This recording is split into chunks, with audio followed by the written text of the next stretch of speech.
चल रहा होगा आजकल, नेट हालात खराब है आपके साहब, हमारे यहाँ नेट तब से चल रहा है जब पाकिस्तानियों को नेट की स्पेलिंग नहीं आती थी कि NET नेट होता है, NIT होता है, NEET होता है, क्योंकि भारत में बहुत तरह के नीट हैं, तो आप लोगों को तो स्पेलिंग भी नहीं पता रही होगी।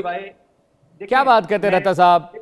No no no, don't play below the belt, don't play below the belt, do not play below the belt, no no, do not play below the belt, ठीक है? ऑपरेशन सिंदूर में जिस पाकिस्तानी सेना को अपनी टेक्नोलॉजी यूज करनी नहीं आ रही थी, वो हमको बता रही है कि हमको पता ही नहीं चला कि पाकिस्तानी एयरफोर्स ने क्या कर दिया। मुझे लगता है कि स्वर्ण सर थोड़ा रुकिएगा एक मिनट, संजीव सर प्लीज आप रिप्लाई करिए, आप बेहतर समझा पाएंगे इनको। जी मैं आपको सिर्फ 2 सेंटेंसेस में बता सकता हूँ सर। इसमें अली साहब की कोई गलती नहीं है, उनके पास इसको कहने के अलावा और कोई चारा भी नहीं है, और पाकिस्तान की जनता को अगर आप खाना भी नहीं दे सकते हैं और हर तरफ लड़ाई हो रही है, तो आर्मी सिर्फ यही बता सकती है कि हमने इंडिया को हरा दिया। हालांकि हालात ये थे कि पाकिस्तान की ये हालत हो गई थी कि उन्हें मालूम नहीं था कि अगले दिन सुबह तक वो जीवित भी रहेंगे या नहीं। इस कारण से उन्होंने अमेरिका से रिक्वेस्ट किया कि किसी तरह से हमारा पीछा छुड़वाइए, ये तो हमारे न्यूक्लियर भी ले जाए।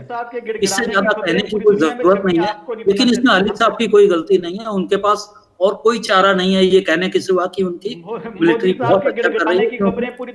देश को रोटी तो दे नहीं सकते हैं, तो कुछ तो देना पड़ेगा। Right sir.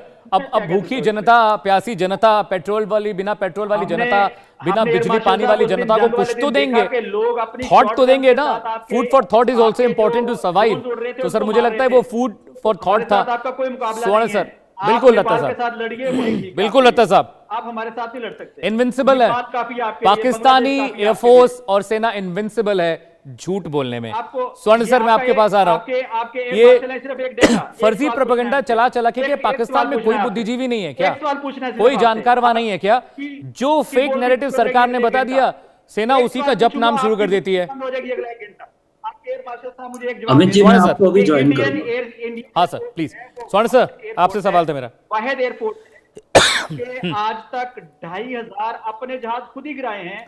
लता साहब 71, 62 करगिल सब याद करते रहे, मैं आपके पास आ रहा हूं। स्वर्ण सर सवाल मैंने आपसे पूछा आप आते हैं कि आप जीत गए पाकिस्तान, मैं क्या कर सकता हूं? स्वर्ण सिंह जी। दत्ता साहब मुझे शायद आप थोड़ा अलाउ करेंगे मैं भी पार्टिसिपेट करूं इस डिबेट में। पहली बात तो अमित ये कि मैं ये तू मैं वाली बहस में नहीं जाना चाहता। सर पाकिस्तान में लोकतंत्र नहीं है, हमारे यहाँ है, तो उनको आदत नहीं है सर। और दूसरी बात कि मुझे लगता है हमें मुद्दे से भटकना नहीं चाहिए। जो मुद्दा है आज रक्षाबंधन वाले दिन हम रक्षा पर ठीक से ध्यान दें तो अच्छा होगा। Right sir. तो पहली बात तो ये कि मैं ये कहना चाहूंगा, जब चाइनीज सोशल मीडिया या पाकिस्तान का सोशल मीडिया कुछ कहता है तो उसको उस नजरिए से नहीं देख सकते जैसे हम भारत के सोशल मीडिया को देखते हैं कि कोई भी आके कुछ भी बात कह सकता है। खासकर चीन में पार्टी की बैकिंग से ही इस तरह की खबरें सोशल मीडिया में आती हैं, इसलिए उसको गौर देने की जरूरत है भारत में। पहली बात तो ये। दूसरी बात, जो आपने ये कार्यक्रम शुरू करते हुए कहा कि औपचारिक तौर पर ना तो मिस्र ने मतलब इजिप्ट ने और ना ही चीन ने इस बात को कहा कि 7-1 की कोई उनकी विक्ट्री हुई है, या इस तरह की कोई विक्ट्री की किसी भी एक्सरसाइज में कभी बात आती है, ऐसा होता नहीं है। दूसरी बात ये। तीसरी बात कि ये जो राफेल की हम बात कर रहे हैं, एयर मार्शल साहब मुझे वाउच करेंगे कि वो भारत के राफेल के और इजिप्ट के राफेल के कॉन्फ़िगरेशन एक जैसे नहीं है। चौथी बात कि आप किस टेरेन की बात कर रहे हैं। वही राफेल जब मान लीजिए राजस्थान के डेजर्ट में ऑपरेट करता है, जब लद्दाख में हाई एल्टीट्यूड में ऑपरेट करता है, तो उसकी परफॉर्मेंस में फर्क आता है। तो इजिप्ट में क्या हुआ वो उसका कुछ हद तक लेसन है। मुझे लगता है सबसे बड़ा लेसन तो ये है कि भारत को इसको संज्ञान लेना चाहिए, गौरतलब करना चाहिए और कोशिश करनी चाहिए कि भारत की एयरफोर्स को और भी एकदम पावरफुल बनाने की जरूरत है भारत को। उसके लिए मुझे लगता है ये एक अच्छा एक तरह से खबर है कि जो जागरूक भारत की जो नौसेना है वो हो और ताकतवर हो।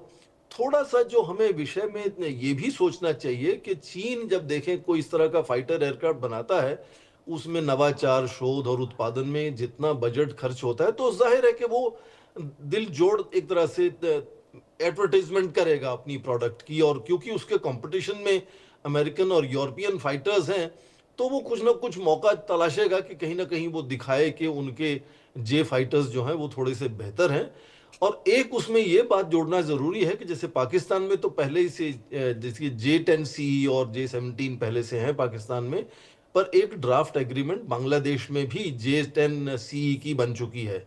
राइट तो सर। हमारे एकदम पड़ोस में ये भी चीन की कोशिश होगी कि अगले 10, 20, 30 साल में भी जो पाकिस्तान और बांग्लादेश जिस तरह के एयरक्राफ्ट खरीदना चाहते हैं, लड़ाकू विमान, क्या चीन उसमें अपने को शोकेस कर सकता है कि हम भाई बाकियों से बेहतर हैं और आपको अच्छे दामों पर ये प्रोडक्ट देने वाले हैं वगैरह वगैरह। तो ये एडवर्टाइजमेंट का और इंटरनेशनल कमर्शियल कंपटीशन का एक तरह से उसमें एंगल आता है। दूसरा ये भी कि मुझे लगता है कि भारत की जो एयरफोर्स है, एयर मार्शल साहब फिर से मुझे वाउच करेंगे कि उसमें लड़ाकू विमान की कमी लगातार भारत में मुद्दा बना रहता है। खुल के हमारे समाचार पत्र, टेलीविजन स्टेशन पर ये बात होती है कि जो सैंक्शन 42 स्क्वाड्रन है उसमें अब घटकर ऑपरेशनल जो है वो 29 रह गए हैं।